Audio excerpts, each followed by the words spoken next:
तो अल्हम्दुलिल्लाह सुम्मा अल्हम्दुलिल्लाह उसने 2 दफ़ा कलमा ला इलाहा इल्लल्लाह मुहम्मद रसूलुल्लाह पढ़ के अपनी जान जाने आफरीन के सुपुर्द कर दी। तो टॉप कैडेट्स में था माशाल्लाह, फर्स्ट 10 में जो पास आउट होते हैं उनके बीच में अपनी चॉइस की, उसको अल्लाह पाक ने यूनिट भी दी, मामले भी किए, आसानियाँ की। मतलब मैं सही आपको बता रहा हूँ कि ये basically they are the chosen people और सेलेक्टेड पीपल होते हैं और हकीकत बात है अल्लाह के चुने हुए लोग होते हैं। तो अल्लाह पाक वो जज्बे हम पूरी कौम के बच्चे बच्चे को दे। हम हर बच्चे के लिए दुआ करते हैं, हर बेटी के लिए दुआ करते हैं कि ये जज्बे ज़िंदा हैं और अल्लाह के हुक्म से ज़िंदा हैं, ये ज़िंदा कौम है। हमें अल्लाह पाक इसकी समझ अता फरमाए और उस लाइन पे इस मुल्क की हिफाजत, इस मुल्क के साथ हमारी सारी इज़्ज़तें हैं, हमारी रिफ़तें हैं, हमारे सारे मामलात हैं। सर बताइए कि हमारे कैप्टन उमैर अब्बासी ने कहाँ कहाँ सर्व किया अपने सर्विस का दरमियान। एक तो उनकी जिस तरह वालदा कह रही थी कि यूएनओ मिशन माशाल्लाह जो बड़ा एक अहम मिशन होता है उसमें भी पार्टिसिपेट कर चुके थे, और पन्नू अक्कल, उसके बाद कहाँ कहाँ सर्व किया वज़ीरिस्तान, जो भी आपके। जी जी अल्हम्दुलिल्लाह पीएमएस से, चूँकि सर मैंने पाकिस्तान मिलिट्री एकेडमी से, अल्लाह पाक का शुक्र है कि जी टॉप कैडेट्स में अल्लाह पाक ने उसको वहाँ पे पास आउट किया।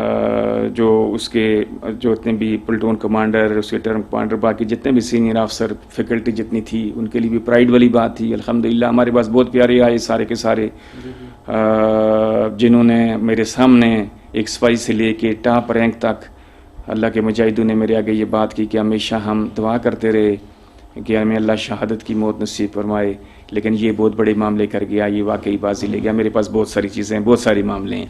एनीवे पीएमएस से पास आउट होने के बाद चूँकि 14F रेजिमेंट जो एक मायानाज यूनिट है पाकिस्तान आर्मी की, तो अल्हम्दुलिल्लाह सुम्मा अल्हम्दुलिल्लाह उस यूनिट ने भी इसको ऐसा ग्रूम किया उस लाइन के बीच में। लाजमी बात है चूँकि जिस तरीके से ट्रेन करते हैं, प्रॉपर ट्रेनिंग के बाद भी फर्दर भी चलता रहता है। अल्हम्दुलिल्लाह पूरी दुनिया के बीच में अल्लाह पाक ने इनको किया हुआ है, क्योंकि जज्बे हैं। ये जज्बे किस तरह बनते हैं, मैं आपको सच और हक बता रहा हूँ। मैं एक दफ़ा बात कर रहा था वहाँ पे 6 सितंबर में एबटाबाद में, वहाँ पे ब्लोच सेंटर में बुलवाया हुआ था। मैं बड़ा क्लियर वर्ड्स के बीच में वहाँ पे बात की भी कर रहा हूँ कि बेसिकली जहाँ तक मैन पावर है, टेक्नोलॉजी है, इक्विपमेंट है, वेपन्स हैं, जितना भी लेटेस्ट मामले चल रहे हैं वो हर दुनिया की कौम बेहतर अप्रिशिएट कर सकते हैं। लेकिन ये जज्बा जहाद, ये कलमा ला इलाहा इल्लल्लाह मुहम्मद रसूलुल्लाह की ताकत, ये बहुत बड़ी है।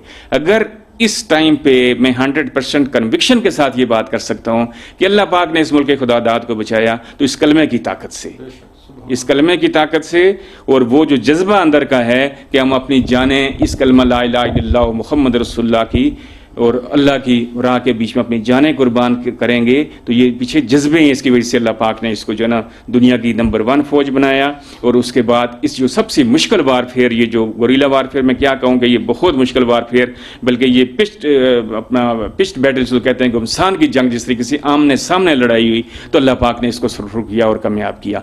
और अभी भी इंशाल्लाह उसी लाइन के बीच में दुश्मन कभी कामयाब नहीं होगा, और ना अल्लाह उसको कामयाबी वाली बात है। हाँ, वहाँ से पास आउट होके तो ये पन्नू अकल में वहाँ पे माशाल्लाह, तो वहाँ पे जिस तरह शहीद की वालदा ने बताया कि वहाँ पे कुर्बानी का जज्बा ये था कि फ्लड के बीच में जब सैलाब आए हुए थे तो वहाँ पे ड्यूटी लगी एज अ सेकंड लेफ्टिनेंट। तो जज्बे वो थे जहाँ पे लहरें पानियों की किसी वक्त भी ऊपर नीचे हो सकती, लेकिन अपनी लाइफ जैकेट उतार के भी अपने दूसरे साथी सिपाही को दे दी कि उसको तैरना सही नहीं आता था। तो उसने कहा कि जी नहीं, मैं कुछ भी हो जाए, मेरी जान चले जाए, मेरा जवान। यानी ये मोहब्बतें हैं असल में। फराज आई ना तुझको मोहब्बतें करनी, मैं बात करना, मोहब्बतों के साथ जो है ना मामले होते हैं, और मोहब्बतों के साथ वो प्यारे जो बाकी साथी उनके होते हैं वो भी उसी तरह फिर जान देने के लिए तैयार हो जाते हैं। एनीवे बेसिकली इसके पीछे ये है, मैं समझता हूँ जो हमने आपस में एनालाइज किया, स्टडी किया, कि इसके पीछे जो है ना वो एक उसको अल्लाह पाक तैयार कर रहे थे। यानी वो मुश्किल हालात उस वक्त उसने कहा कि जी एकदम फ्लड इतना ज़्यादा आ गया कि हमें समझ ना आए, कश्ती गुम हो गई फ्लड के बीच में। बहरहाल बहुत लंबी बात आ जाती है। उसके बाद ये कोर्स पे गया और straight way as a lieutenant जो है ना ये मीरान शाह में उस वक्त बड़ा मतलब एक पीक के ऊपर सारे मामला थे, दहशतगर्दी बहुत ज़्यादा थी उस टाइम पे, सारे मामले। तो वहाँ पे एकदम पोस्ट हुआ था। मैंने कहा सारे मामले अल्लाह के पास हैं, जहाँ भी पोस्टिंग होती है जिस तरीके से भी सारे काम तो अल्लाह के इख्तियार में, हमारे इख्तियार में तो कुछ भी नहीं है, तो हम अल्लाह की रज़ा में राज़ी। वहाँ पे अल्हम्दुलिल्लाह एक पोस्ट थी जिसके पीछे से 30 लोग इस साथ थे, और बड़ा मुश्किल थे। 2-2-250 दहशतगर्दों ने इनके ऊपर हमला 2-3 दफ़ा किया, जो कि इन्हें हमला रिपल्स किया वहाँ पे इस बेटे ने।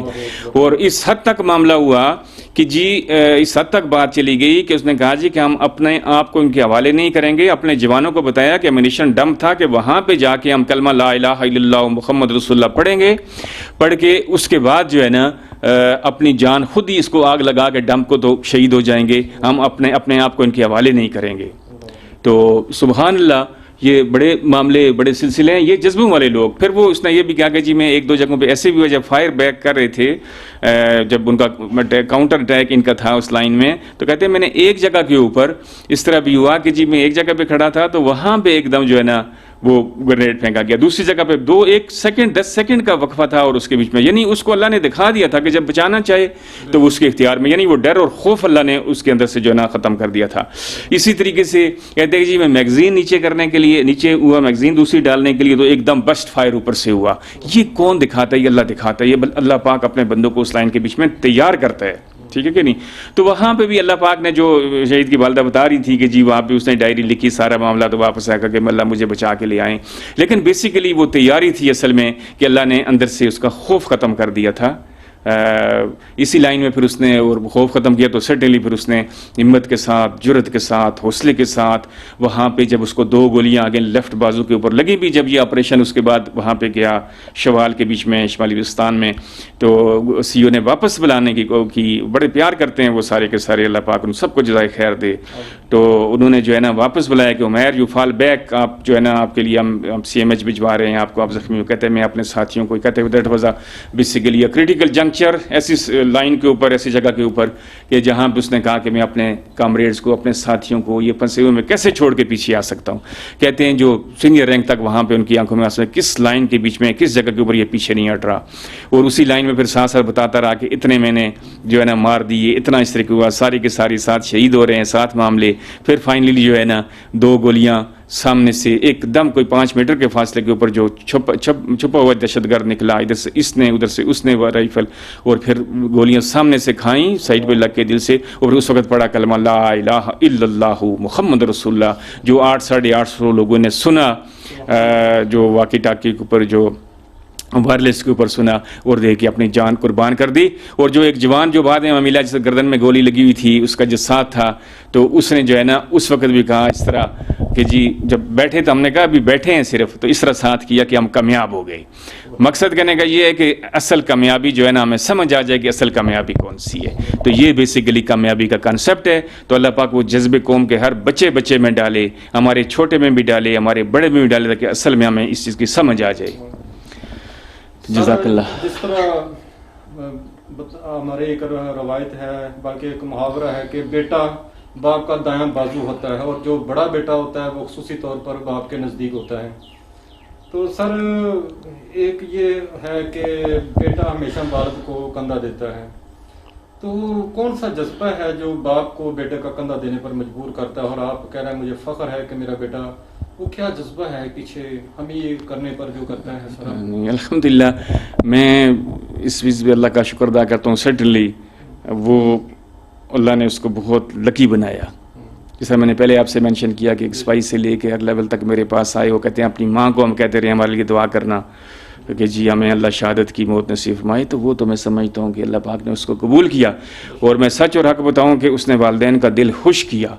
वो इस लेवल तक खुश किया, इस मामले तक खुश किया कि वो अपनी दुनिया भी खूबसूरत कर गया और असल मामला, असल ज़िंदगी भी खूबसूरत कर गया। जन्नत के शहजादों के बीच में शामिल हो गया, जन्नत का फूल बन गया, नबी पाक सल्लल्लाहु अलैहि वसल्लम का साथी बन गया, जन्नत के सरदारों का साथी बन गया। तो इससे बड़ी बात और कौन सी हो सकती है? ठीक है, बाकी लाजमी सी बात है।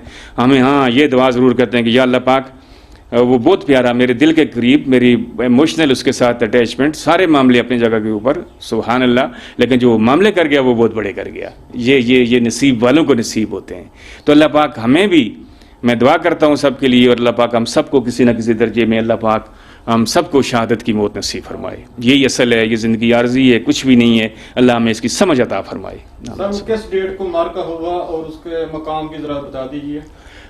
ये बेसिकली शहादत जो है ना वो 27 फरवरी 2016, ये शवाल नॉर्थ वज़ीरिस्तान, जो कि उस टाइम पे जनरल रईस शरीफ के उस टाइम के बीच में वो टाइम था जब वो उसमें ऑपरेशन ज़रबे अज़ब था, तो उस वक़्त चूँकि हब जो था ना टेररिस्ट का, वो जगह बन चुकी थी जो शवाल वैली थी, क्योंकि जितने भी दाएं बाएं से भागे थे तो वो वहाँ पे गए थे। तो अल्हम्दुलिल्लाह फिर वहाँ पे ऐसे मुजाहिदी जो है ना, जिन्होंने जाके अपनी कुर्बानी दी और अल्लाह पाक ने इनको हर लिहाज से कामयाबी से नवाजा।